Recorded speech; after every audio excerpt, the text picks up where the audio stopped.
The girl's eyes were fixed on the darkness beyond the park, as if she could pierce the night. Her small fingers clutched a worn piece of paper, a colorful drawing of a smiling woman, with the word Mommy written in childish, crooked letters. It was nearly 11 at night, and the temperature was dropping mercilessly. "What are you doing here alone?" A deep voice broke the silence. Henry crouched down to meet the little girl at eye level. His police uniform seemed to swallow up the tiny figure sitting on the swing. 5 years old, maybe 6. Tangled hair, and eyes that carried a secret far heavier than her age. "I'm waiting for my mom," she answered calmly, as if her mother was just a few minutes late picking her up on a sunny day, not abandoned in an empty park on a freezing winter night. Henry felt a lump form in his throat. 15 years patrolling the streets had hardened his skin, but never his heart. "What's your name?" "Emily," she replied, swinging her feet, barely touching the ground. "She told me to wait here. She's coming back." The officer looked around. The park was deserted. The trees cast long shadows under the yellow glow of the streetlights. A child's safety couldn't rely on a promise that might never be kept. "How long have you been waiting, Emily?" The girl shrugged. Time was too abstract a concept for her. It could have been an hour or the entire afternoon. Since the sun went to sleep, she pointed at the sky. "Look, the stars are watching over me until she comes back." Something about her words hit Henry like a punch. Innocence mixed with absolute trust in someone who left her alone, vulnerable, at the mercy of the night and its dangers. "Are you cold? Let's go somewhere warmer while we wait for your mom," he suggested, extending his hand. Emily hesitated. "But what if she comes back and can't find me?" "We'll leave a message for her," Henry improvised, pulling a notepad from his pocket. "That way, she'll know where to find you." On the way to the station, the girl clutched the drawing to her chest as if it were a talisman. In the backseat of the patrol car, she looked even smaller, an isolated island in a sea of absences. Henry watched her through the rear-view mirror, feeling a protective instinct that went beyond professional duty. The station buzzed with the typical nighttime energy, suspects being processed, phones ringing, the lingering scent of stale coffee in the air. As soon as they stepped inside, Emily clung to Henry's pant leg, her wide eyes scanning the organized chaos around her. "I need your help with a special case," Henry said to Sarah, the social worker on duty, while Emily settled into a chair, wrapped in a blanket and holding a cup of hot chocolate. "Full name? Address? Any information about her parents?" Sarah asked, pulling up a form on her computer. "All I know is that her name is Emily. She was abandoned at Westwood Park." Sarah sighed, her fingers hovering over the keyboard. "I'll check if there's any record of her in the system." As they waited, Henry sat beside the girl. "Emily, can you tell me more about your mom? Where do you live?" Emily lifted the drawing. "This is my mom. Her name is Rachel. We live..." She furrowed her brows as if trying to remember something important. "In the bad place." "The bad place?" Henry repeated cautiously. Emily's eyes filled with fear. "Aunt Susan said it was just for a little while, until Mom could come get me." Sarah returned with a concerned expression. "I found something. Emily Wilson, 5 years old. Mother, Rachel Wilson, has been serving time for drug possession for 8 months. The girl was supposed to be in a foster home under the care of Susan Davis?" Henry interrupted, noticing Emily shrink at the mention of the name. "Yes," Sarah confirmed, surprised. "How did you know?" Henry didn't answer immediately.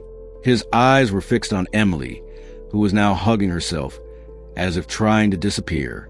"Because that bad place," she mentioned, "something tells me it's more than just a child expression." Just then, the station phone rang loudly. The officer who answered motioned to Henry. "Henry, you need to hear this. Rachel Wilson escaped from state prison this afternoon. A revelation that would change everything." Henry looked at Emily, still clutching the drawing of her mother, patiently waiting for a return that now carried an entirely different meaning. The truth was beginning to take shape, This wasn't abandonment. It was desperation.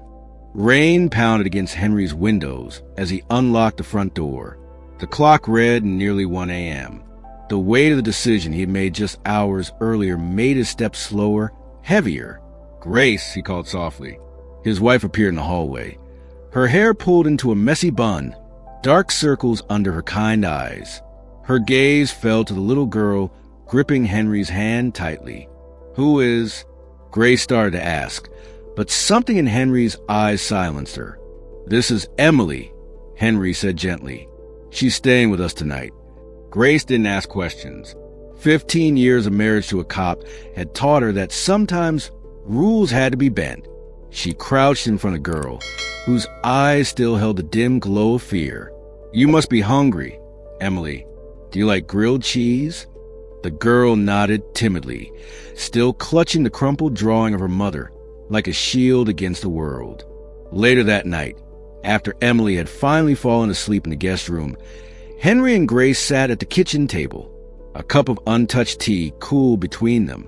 "The protocol says I should take her to a temporary shelter," Henry admitted, rubbing his tired eyes. "But something's not right, Grace. The foster home she was in, she calls it the bad place.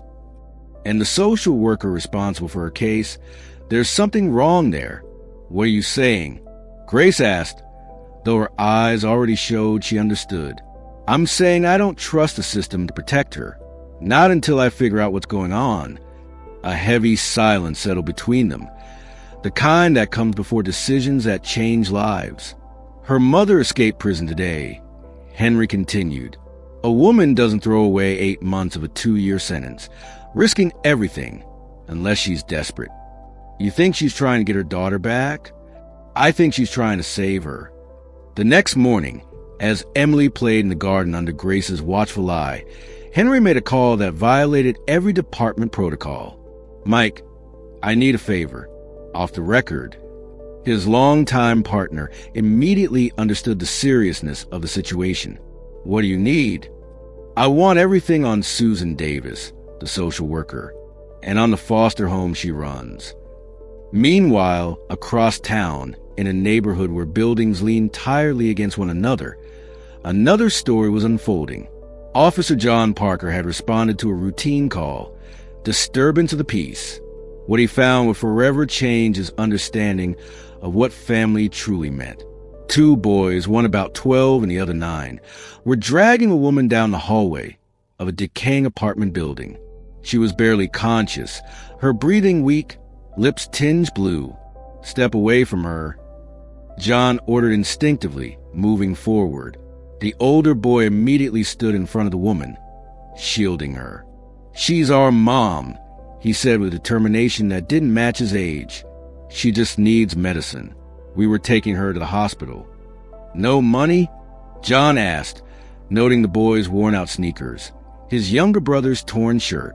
"We'll figure it out," the boy answered, his eyes burning with fierce determination. Something in that look hit John deeply. Here was a child, still just a boy, carrying the weight of responsibilities most adults couldn't bear. "My name's John. What are your names?" "I'm Robert," the older one replied, still wary. "This is my brother, Michael. Our mom is Olivia." John knelt beside the woman. Clear signs of severe pneumonia. She needed a hospital immediately. "We'll do this together," he said, reaching for his radio. "I'm going to help you." As the ambulance carried Olivia and the boys away, John stood on the sidewalk, an unsettling feeling growing in his chest. Those kids, fighting tooth and nail to save their sick mother, stirred memories he had spent years trying to bury. Memories of when, at 11 years old, he couldn't save his own father from a heart attack. Back at Henry's house, the phone rang. It was Mike. "Henry, you need to see this." Susan Davis runs 5 foster homes. Over the past 3 years, 17 complaints have been filed against them. 17, all dismissed for lack of evidence. And there's more. Kids disappearing from the system, officially transferred, but with no clear records of where they went. Henry felt a chill run down his spine as he watched Emily through the window. The girl had found a beetle in the garden and was watching it with innocent fascination, momentarily free from fear in her eyes. "There's something else you need to know about Rachel Wilson, the girl's mother," Mike continued.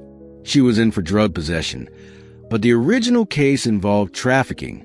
She took a plea deal. Do you know who the prosecutor was?" "Victor Hayes?" Henry guessed, as the pieces of a disturbing puzzle started to fall into place. "The husband of Susan Davis," Mike confirmed. At that moment, as if she could sense that they were talking about her mother, Emily looked toward the window. Her eyes met Henry's, and she smiled, a genuine smile, perhaps the first since he had found her. A silent pact was sealed. He wouldn't give up on her. The cold morning light poured through the hospital window as John watched the two brothers. Robert remained on guard by his mother's bed, his eyes red with exhaustion. Michael slept curled up in a chair, his small hands gripping his brother's shirt. "Severe pneumonia," the doctor explained quietly.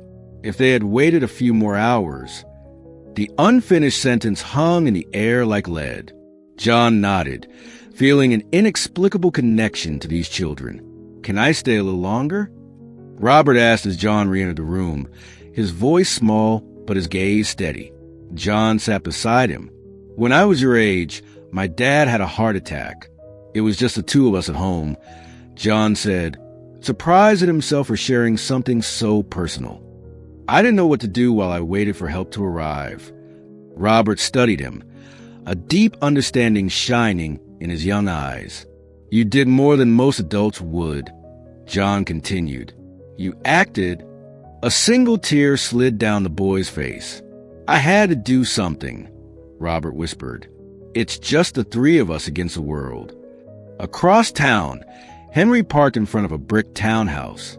A discreet sign read, "Davis Temporary Home, Family Care." "Are you sure?" Mike asked from the passenger seat. "We need to see this for ourselves," Henry replied, the image of Emily trembling at the mention of the bad place still fresh in his mind. Susan Davis greeted them with a practiced smile. "We're investigating the disappearance of Emily Wilson," Henry said, flashing his badge. "I already reported the case," Susan replied promptly. "The fugitive mother probably kidnapped her." The house displayed a calculated perfection. Pictures of smiling children on the walls, neatly arranged toys, the artificial scent of cookies in the air. Too perfect. "How many children are under your care?" Henry asked. 4. They're at school right now." Henry noticed a closed door at the end of the hallway. "In that area?" "My office. Private." Just then, a noise from upstairs caught their attention. The creak of wood. "I thought the children were at school," Henry commented. "My husband must have arrived," Susan replied quickly. Too quickly. Back at Henry's house, Gray sat with Emily, encouraging her to draw. Slowly, the little girl was beginning to open up. "The clown scared me," Emily suddenly confessed. "What clown, sweetheart?" Grace asked, keeping her voice calm. "The one who took pictures. Aunt Susan said it was to show how happy we were." Emily lowered her voice. "But he only wanted pictures when we were alone. And then she got new money." Grace felt a chill creep up her spine. Carefully, she picked up her phone and sent Henry a message.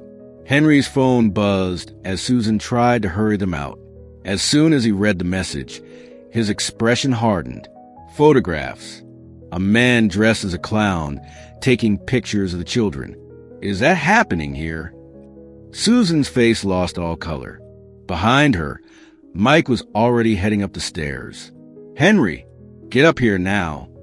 Mike's voice rang out, filled with urgency. Upstairs, an open door revealed a room converted into an improvised studio. Professional lights, a white backdrop, high-end cameras, and something that made Henry's blood run cold. Small dresses and children's clothing hanging on racks, completely out of place. The floor creaked again, this time behind another locked door. Mike kicked it open. 3 children huddled in the corner of a nearly empty room, their eyes wide with fear. A 4th child lay on a bed, unconscious, with needle marks on her arm. "Call an ambulance," Henry ordered, his voice barely containing his fury. "And the full forensic team." As Mike spoke into his radio, Henry approached the children. "You're safe now," he said gently. "No one will hurt you anymore." One of the boys, no older than 7, looked up at Henry. "Do you know Emily? Did she get away?" Henry's chest tightened. "Yes, she's safe. The red-haired lady helped her. She said she was going to get help." "Red-haired lady?" Henry repeated, confused. "Her mom. She came here last night. Took Emily. Said she'd bring good people to help us too." The revelation hit Henry like lightning. Rachel Wilson hadn't just escaped to get her daughter back. She had discovered what was happening in Susan Davis's home and had risked everything. Not just to save Emily, but to expose the entire operation. And now, Rachel had disappeared again, carrying secrets that could bring down not just Susan Davis, but an entire system that allowed such horrors to unfold under the guise of child protection. At the station, rain drummed against the windows as Henry stared at the photographs spread across his desk. Each image, each document recovered from Susan Davis's house, revealed deeper layers of depravity. The case was no longer about a mother who had escaped prison to find her child. It was about children being sold in plain sight, under protection of the very system that was supposed to save them.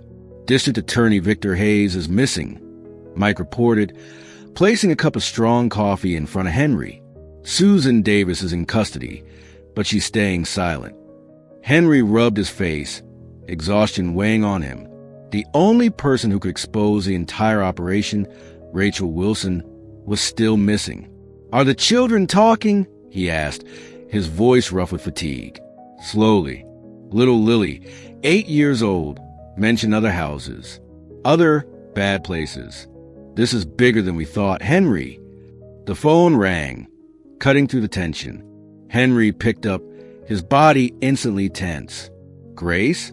What? When?" As he hung up, his expression changed completely. "Someone tried to break into our house. Grace took Emily and hid in the basement. They're safe, but..." His voice faltered. This isn't a coincidence. As Henry rushed to his car, one thought tormented him. Had he, in the pursuit of justice, put the people he loved most in danger? At the hospital, John helped Robert feed his younger brother. The two boys had clung to him as if he were a lifeline in a storm. With their mother still unconscious, John had become their only anchor. "The doctor said she'll wake up today," Robert murmured, nervously playing with the edge of his untouched sandwich. "Will you be here when she does?" The question carried immense weight. Technically, John was off duty and his supervisor expected him back. Reports needed to be filed. Cases awaited resolution. "I'll be here," he promised, a certainty growing in his chest.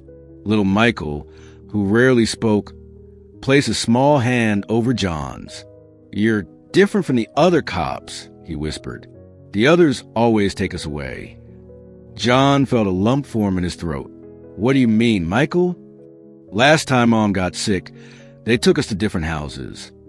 The boy's eyes welled up with tears. "Robert ran away to find me. We had to hide for weeks until we found Mom again." The pieces started falling into place. The boys' fear of asking for help, the desperation in their eyes. They weren't just afraid for their mother's health. They were afraid of being separated again by the same system that was supposed to protect them. "No one is going to separate you," John assured them, his own voice trembling with conviction. "I promise." A different sound came from the heart monitor. Olivia's fingers twitched against the hospital sheet. "Mom." Robert rushed to her bedside, hope lighting up his exhausted face. Olivia's eyes slowly fluttered open, confused at first, until they landed on her son's anxious faces. Her weak smile was like the first ray of sunlight after a long night. Back at Henry's house, the police were finishing up their investigation of the attempted break-in. Emily clung to Grace as if her life depended on it. "It was the bad man," Emily whispered when Henry knelt beside her. "The one who visits the bad place at night." Henry exchanged a tense glance with Grace. "Can you describe this man, Emily?" The girl nodded slowly. "He has a scar here," she pointed to her eyebrow. And he wears a shiny ring. He's the one who gives money to Aunt Susan. Henry felt the ground shift beneath him. The description matched Nathan Powell, one of the city's most powerful businessmen and the mayor's top campaign donor. At that moment, his phone vibrated. A message from an unknown number. "I know who's after your family. Meet me at the old railway depot in an hour. Come alone. R." Rachel Wilson had finally decided to reveal herself, but the message carried both promise and danger. Henry pocketed his phone, his decision made before he could even consider the consequences. He kissed Emily's forehead and pulled Grace into a tight embrace. They had been in his life for only 2 days, yet he couldn't imagine a world without them. "I have to take care of something," he murmured. "I'll be back soon." As he drove to the meeting, Henry knew he was on the verge of uncovering a truth that could cost him his career, his safety, and perhaps much more. But when the image of Emily, trembling with fear, flashed through his mind, he knew there was no other choice. Some battles must be fought, even when the odds are stacked against you. Because sometimes the only thing standing between evil and its victims is a heart willing to risk everything for the truth. The old railway depot cast long shadows on the cold concrete floor. Henry moved cautiously, his hand hovering over his holstered gun, his heartbeat heavy with the weight of the lives depending on him. Emily, the other children, and now Rachel Wilson. "You came alone." The voice echoed before he could see her. Rachel emerged from the darkness, her red hair cut short, her eyes sunken with exhaustion. She didn't look like a dangerous fugitive, just a desperate mother. "Is Emily safe?" was her first question. "She's with my wife." Henry kept his distance. "Why did you escape prison?" "I got a letter from a kid in the Davis home. It said Emily was being hurt, that the bad man came at night." Her voice broke. "I tried to go through the system. I filed complaints. No one believed me. That's when I realized I had to act alone." Rachel pulled out a worn-out folder. "I found this, and now they want me dead." Henry opened it and felt his world collapse. Photographs, bank statements, records, irrefutable proof of a child trafficking ring operating under the guise of adoption. The names on the pages jumped out at him. Judges, politicians, businessmen. "How did you get this?" "I worked as a cleaner in the prosecutor's office. When I escaped, I knew where to look." A metallic click cut through the silence. Henry turned, gun raised. "I told you to come alone." "I did," Rachel responded, confusion flickering in her eyes. Realization hit them at the same time. They weren't alone anymore. At the hospital, Olivia held her son's hands while John stood at the door, a silent guardian. "You must be the angel who saved my children," Olivia said weakly. "They saved me," John confessed. "They reminded me what courage looks like." A social worker entered, holding a clipboard. John felt Robert tense immediately. "We need to discuss the boy's placement while you recover," she said. Panic flashed in Robert's eyes. John stepped forward. "The boys will stay with me until their mother is discharged," he declared firmly. "I'm sorry, but you're not a relative, and I'm a police officer, and I'm taking temporary custody. If you need official documentation, my captain will be here in 20 minutes. Margaret hesitated, studying John. "This is highly irregular. So is separating two brothers who've already suffered too much." When the social worker left, Olivia squeezed John's hand, silent tears streaming down her face. "Thank you," she whispered. "You don't know what this means." John knew this broken family had filled a void in him he hadn't even realized was there. A sudden shattering of glass broke the tense silence at the railway depot. Henry shoved Rachel behind a column as bullets ricocheted off the walls. "Police, drop your weapons," he shouted. The only response was more gunfire. "It's not the police," Rachel whispered.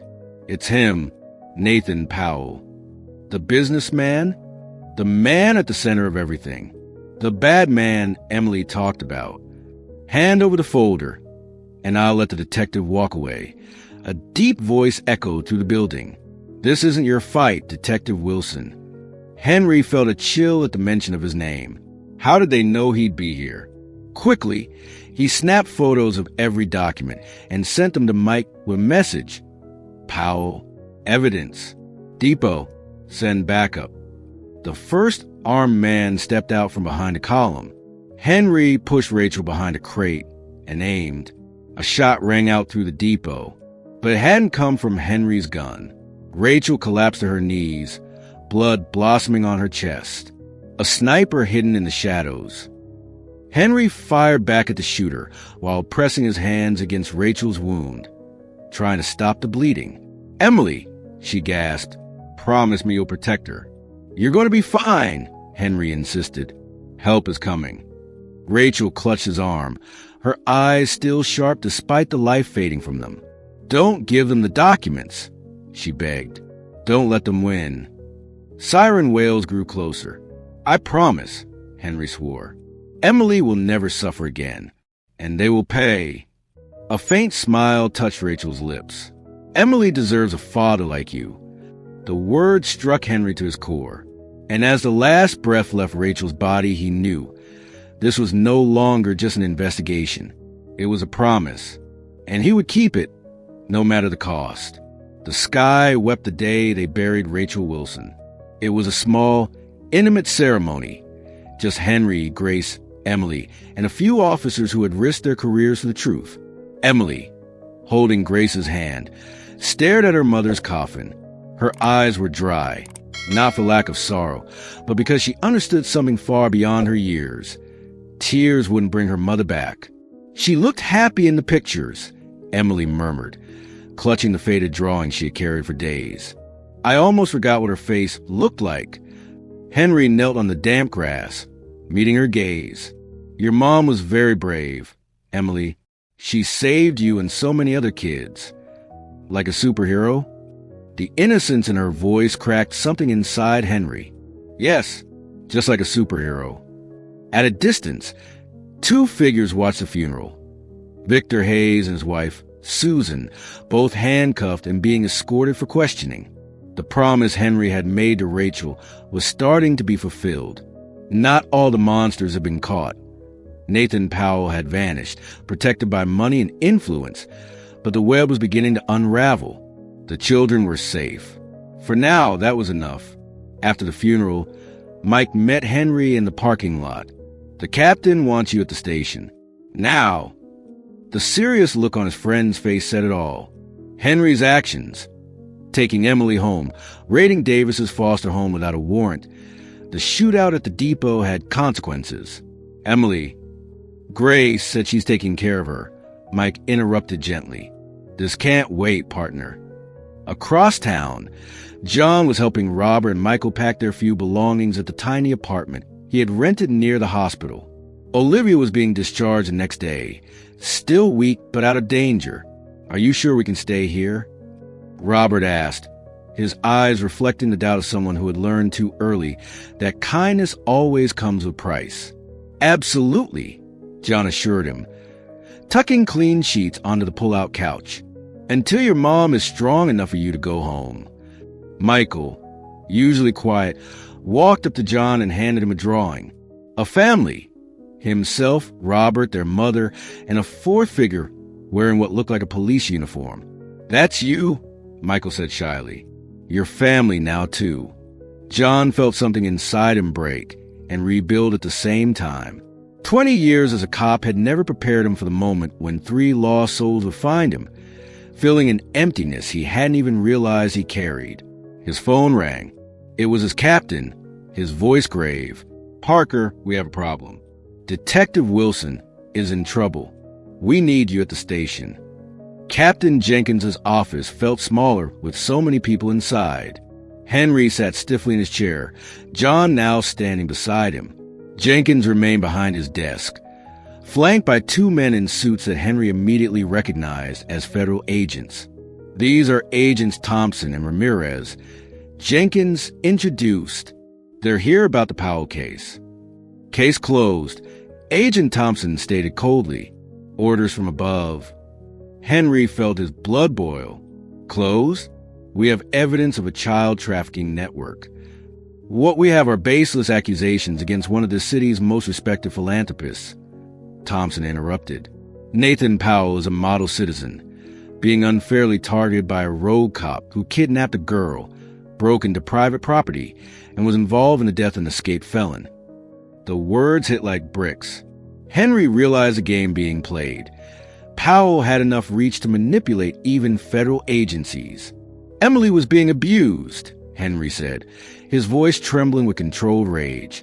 "Rachel Wilson died trying to expose the truth, and you're burying it." Jenkins looked torn, his gaze shifting between Henry and the agents. "Wilson," the captain finally said, "you're suspended. Hand over your badge and gun."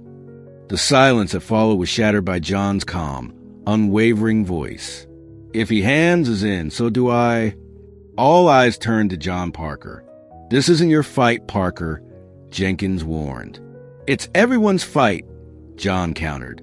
"If we turn our backs on these kids, we abandon everything this badge stands for." At that moment, the door swung open. Grace stepped in, holding Emily's hand. Behind them, an unexpected procession followed. Robert and Michael, Olivia in a wheelchair, and 3 of the rescued children from Davis's foster home, accompanied by their biological parents. Emily insisted on coming. Grace said gently, "She has something to show you." Emily walked forward, clutching the drawing she always carried.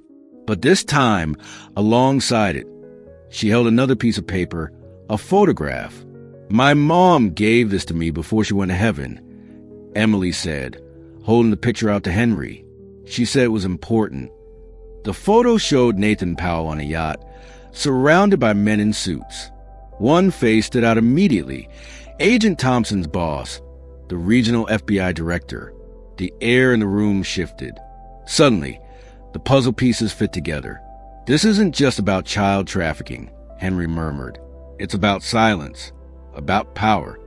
The rescued children, standing silently, were living proof of a truth too big to be buried. Emily, Robert, Michael, they weren't just victims. They were survivors, warriors. Their very existence was an act of defiance. Henry met John's gaze. The system might be broken, badges could be stripped away, but some bonds, forged in fire and forged in truth, could never be broken. 6 months can change more than just the seasons. The first blooms of spring sprouted in the garden of Henry and Grace's home when the family court judge finally gave his ruling. Emily, gripping her adopted parents' hands tightly, listened as the words confirmed what her heart had known all along. She had found her home. "Can I plant sunflowers now?" Emily asked as they walked out of the courthouse, the April sun casting golden light over her freshly braided hair. "As many as you want," Henry replied, his voice thick with emotion he never thought he would feel. "Your mom loved sunflowers." Emily smiled, a smile that still held shadows but was growing brighter each day. "I know. She told me they always face the sun, no matter how dark the day is." Grace squeezed the little girl's hand. "Just like you, sweetheart." The journey hadn't been easy. The fight against Nathan Powell and the trafficking ring had cost Henry his badge for 3 months. The price of truth had been high. Threats, political pressure, attempts to silence him. But the photograph Rachel had entrusted to Emily had been the final piece of the puzzle, linking Powell directly to the FBI director and 5 other powerful men.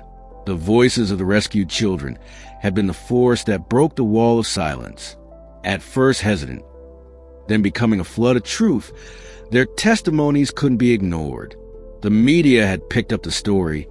Public outrage had surged, and not even Powell's fortune could buy him enough protection.